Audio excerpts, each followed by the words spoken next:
తెలుగు భాష తప్పనిసరి అని చేస్తూ తీసుకొచ్చిన చట్టాన్ని పకడ్బందీగా అమలు చేయాలని తెలంగాణ ప్రభుత్వం అయితే ఒక ప్రకటన చేయడం జరిగింది. అన్ని స్కూళ్ళల్లో, ప్రైవేటు ప్రభుత్వ స్కూళ్ళల్లో, అలాగే సిబిఎస్ఈ, ఐబీ అన్ని స్కూళ్ళల్లో కూడా తప్పకుండా ఆ తెలుగు భాషనైతే తీసుకొచ్చింది. ఈ తెలుగు భాష అన్ని స్కూళ్ళల్లో అమలు చేసే విధంగా పకడ్బందీగా చర్యలు తీసుకునేందుకైతే 2025-26 సంవత్సరంలో ఖచ్చితంగా 10వ తరగతి వరకు ఒక సబ్జెక్టుగా బోధించాలని ఆదేశించడం జరిగింది. అయితే ఇప్పటికే ప్రభుత్వ, ప్రైవేట్ స్కూళ్ళకైతే ఒక ప్రభుత్వ ప్రకటన కూడా జారీ చేయడం కూడా జరిగింది. ప్రభుత్వ పాఠశాలలో తెలుగులో ఒక సబ్జెక్టు బోధించడంపై ప్రభుత్వం దృష్టి పెట్టింది.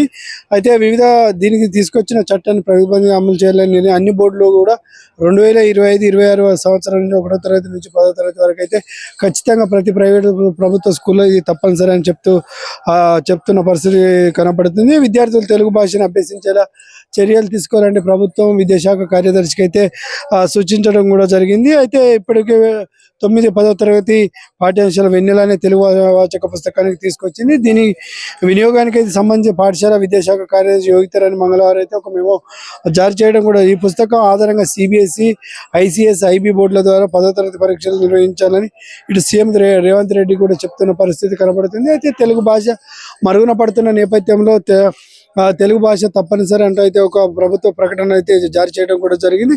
అయితే ఇప్పటికే ప్రతి స్కూల్లోనూ ఇంగ్లీష్ అనేది మ్యాండేట్ అయిన నేపథ్యంలో చిన్నపిల్లల నుండి పెద్దవాళ్ళ వరకు అయితే ఇంగ్లీష్ పైన ఎక్కువ చూపుతున్న పరిస్థితి నేపథ్యంలో తెలుగు భాష యాస మరుగున పడుతున్న పరిస్థితిలో తెలుగు భాష తప్పనిసరి చేస్తూ అయితే చేయడం జరిగింది. తెలుగు పాఠ్య పుస్తకాలు ఇక నుండి తెలుగు భాష గురించి అయితే ఒక ప్రత్యేక పాఠ్యాంశం చేర్చేలా విధి విధానాలు అయితే రూపొందిస్తున్న పరిస్థితి కనబడుతుంది. ఏది ఏమైనప్పటికీ తెలంగాణ రాష్ట్రంలో తెలుగు యాస భాషకు ఎంతో ప్రాముఖ్యత ఉంది. ఈ తెలుగు భాషను ఇప్పుడు ప్రస్తుతం మనం చూసుకోవచ్చు, ప్రతి సినిమాలో తెలుగు భాష యాసను కూడా వాడుతున్న పరిస్థితి, అలాగే తెలంగాణ యాస భాష కూడా ప్రతి ఒక్క సినిమాలో వాడుతున్న పరిస్థితి కనబడుతుంది. కాబట్టి ఈ నేపథ్యంలో తెలుగు మరుగున పడుతున్న కొంత స్కూళ్ళలో అయితే పిల్లలకైతే పూర్తిగా తెలుగు నేర్పించే పరిస్థితిలో లేకపోయినా కాబట్టి ఖచ్చితంగా తెలుగు తప్పనిసరి అంటే ప్రభుత్వం అయితే ఒక ప్రకటన జారీ చేయడం కాబట్టి ప్రతి స్కూల్లో 1వ తరగతి నుంచి 10వ తరగతి, అది ఇంగ్లీష్ మీడియం కావచ్చు, తెలుగు మీడియం కావచ్చు, సిబిఎస్ఈ కావచ్చు, ఐబీ కావచ్చు, ఐపీఎస్ స్కూళ్ళల్లో ఎక్కడైనా కూడా ఈ తెలుగు భాష అనేది తప్పనిసరి చేయాలంటే అయితే ప్రభుత్వం అయితే చెప్తున్న పరిస్థితి కనబడుతుంది. కాబట్టి ప్రభుత్వ జారీని ఈ 2025-26 లోపల ఖచ్చితంగా అమలు చేయాలని చెప్పారు. 8, 9 తరగతి ప్రత్యేక పాఠ్యాంశంలో చేర్చినట్టయితే చెప్తున్న పరిస్థితి కనబడుతుంది.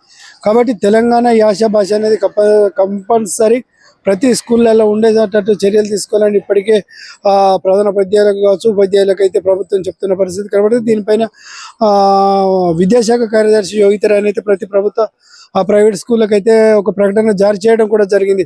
పిల్లలు ఖచ్చితంగా తెలుగు భాష గురించి నేర్పించాలి, తెలుగు మర్చిపోతున్న మన తెలంగాణ యాస భాషను కాపాడుకునే ప్రయత్నంలో ఇది తప్పనిసరి అంటూ చెప్పిన పరిస్థితి కనబడుతుంది. కాబట్టి ప్రతి స్కూల్లో ఇక నుంచి 2025-26 అయితే అన్ని ప్రభుత్వ, ప్రైవేట్ స్కూళ్ళల్లో తెలుగు భాష తప్పనిసరి చెప్తున్నారు. కాబట్టి చాలామంది ఇంగ్లీషు ఇంటర్వ్యూలకు పోయినప్పుడు ఇంగ్లీష్లో అడుగుతున్నారు, తెలంగాణ అడగలేకపోతే. కాబట్టి ఇంగ్లీష్ పైన ఎక్కువ దృష్టి సారించిన నేపథ్యంలో తెలంగాణ భాష మరుగున పడుతున్న నేపథ్యంలో తెలంగాణ భాషను చేస్తే అయితే చెప్పిన పరిస్థితి కాబట్టి దీనికి సంబంధించి ఇప్పటికే తెలుగు భాషకు సంబంధించి యూనివర్సిటీలు కూడా ఉన్న నేపథ్యంలో అయితే ఈ తెలుగు భాషను తప్పనిసరిగా అమలు చేయాలంటే అయితే ప్రభుత్వం ఒక ప్రకటన జారీ చేసేది జరిగింది.